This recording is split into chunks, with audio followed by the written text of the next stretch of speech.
applying his STEM skills to meaningful projects that will positively impact the world, Tanish developed an autonomous drone that uses neural networks to identify and respond to wildfires.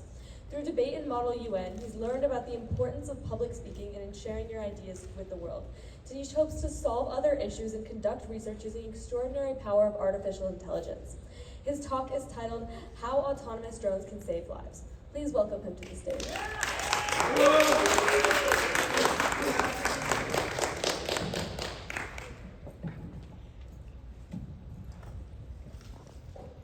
Hi? Okay. Is this good? Okay. Alright, so I know you guys are tired, so I'll try to make this kind of quick, but today I want to talk to you about how autonomous drones can revolutionize the way we save lives. So I know like a decade ago you might remember, but delivery drones were a thing. We were promised that one day we would have drones that could drop off products to us within minutes. And this was a promise, and it never actually happened. It's 2023 now, and these promises of like reducing climate change, of eliminating traffic, all of these promises were never seen through. But despite the fact that this never happened, there were significant advances in autonomous technology, which has led to the development of many different applications, which have revolutionized a variety of fields. So my name is Tanish TEDx. I'm a sophomore here at Milton High School, and I'm very passionate about applying my background in engineering and computer science to have a meaningful impact on the world. So last year, my robotics team and I, we competed in robotics, and we actually made it to the FRC World Championship. And despite being a broke, inexperienced team without a mentor, we were still able to get the Rookie Inspiration Award. And I wanted to use that experience to build a project that would really help out. And it was around this time that I also learned about a really big problem that we have, which is wildfires. So I know every time you guys turn on like the news, there's a new record-breaking wildfire in our on the headlines, right? And so what I wanted to do was make a project that would address that. So wildfires are incredibly horrible to our environment and to humanity for a variety of reasons, right? So wildfires are preventable disasters, but the key thing is that wildfires grow almost exponentially. So what starts out as a small fire, maybe a cigarette or something like that, can grow really big and when it's left unchecked. And the real problem is the fact that identification methods today are really, really ineffective. So as you can see, I have some statistics up here. So wildfires have negatively affected over 6.2 million people from 2017, and they've resulted in 2,400 deaths. And this will just continue to keep getting worse if we can't find a good way to solve this crisis. And not only that, but $8 billion a year are used to fight these wildfires, and over 5 million acres of land is just destroyed in this process.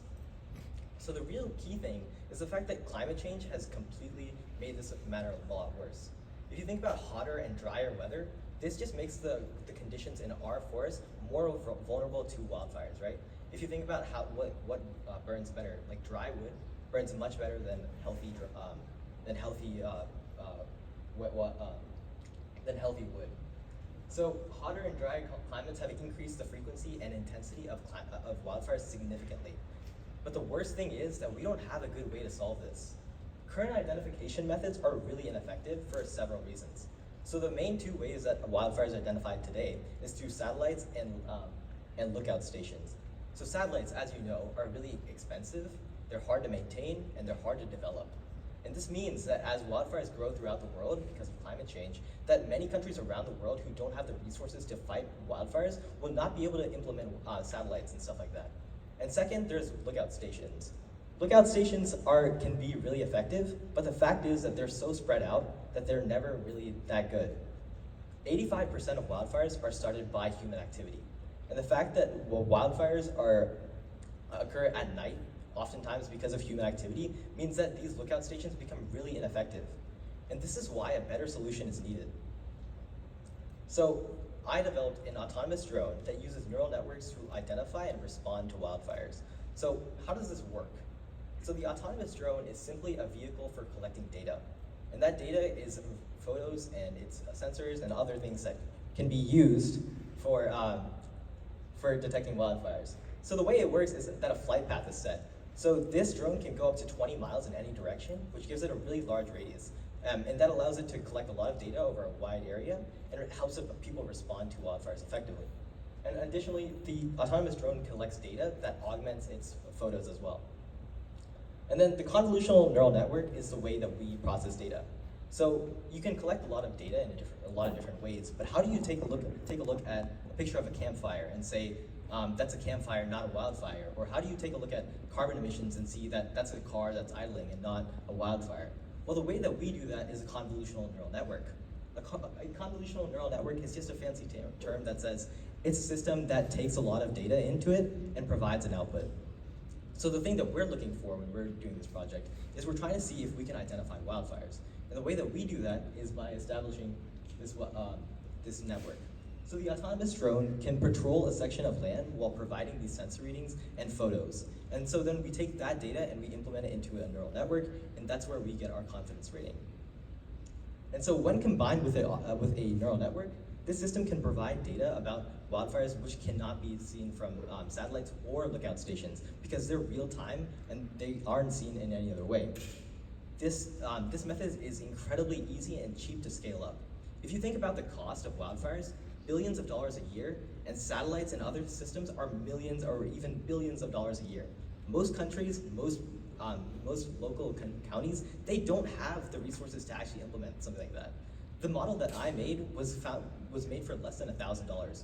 With subsidies, with other resources implemented, we could have an extensive network of these drones for a fraction of the cost that wildfires cost today. So here are a couple of pictures. I know it's kind of hard to see what's going on here, but I'll try to explain my best in the next few slides. But as you can see, it's relatively small, and it's very low. It's not very loud, and it has GPS and a lot of other sensors that helps us get better results. So here are the main parts of our drone. There's the GPS, which helps us provide location, and it also helps set the autonomous flight path. And then there's the lightweight materials. What we wanted to do with this project was maximize the amount of area covered, and to do that, we needed lightweight materials, and that means that we get the best efficiency from them. Additionally, we have a carbon dioxide sensor, an infrared camera, and a high definition camera that we attach to the Raspberry Pi for onboard analysis of the data. So a neural network is a very, very fancy term, and all it means is that it looks at a bunch of different terms and says, okay, maybe there's a fire here, or maybe there's not. So the way we use this is that a convolutional neural network is very efficient, and it's very lightweight as well. Lightweight in the term that we can run it on a Raspberry Pi and hook it onto a drone and have immediate analysis of the data. So we create filters and layers are just a simple way of breaking down an image even further. So as you can see here, this is our feature map. So if you give a drone a fire, right? So as you can see in the top photo, there's 3 pictures that are given of a certain fire. So the layers are what the fire is looking for. The advantage of a convolutional neural network is that it develops its own methodology for identifying fires. So it'll look at patterns. Is there a fire, or is there swirly patterns in the bottom? Is there a lot of smoke coming out? Stuff like that can help it identify it. And so as you can see, as we're going lower and lower, there's the system is getting more specific in the layers and the filters that it uses, and that just helps us provide a better confidence on our end result. So lastly, these are some statistical analysis. Basically, all it says is at the very end of our process, we determined that we could identify wildfires with 98% accuracy. That means for a fraction of the cost of satellites and other identification methods, we can identify and respond to wildfires better. This gives our frontline workers, our firefighters, our essential services the best chance of combating these fires and minimizing the risk that it poses to our communities and to our environment. So lastly, I want to talk about some other applications of this technology. Even now, like today, drones are being used to save lives in Africa with blood samples, as you can see in the middle. That's part of Zipline's project that provides blood transfusions to the entire country within 30 minutes. The applications like these have saved lives, and it's going to keep getting better from here on. Yeah, that's it.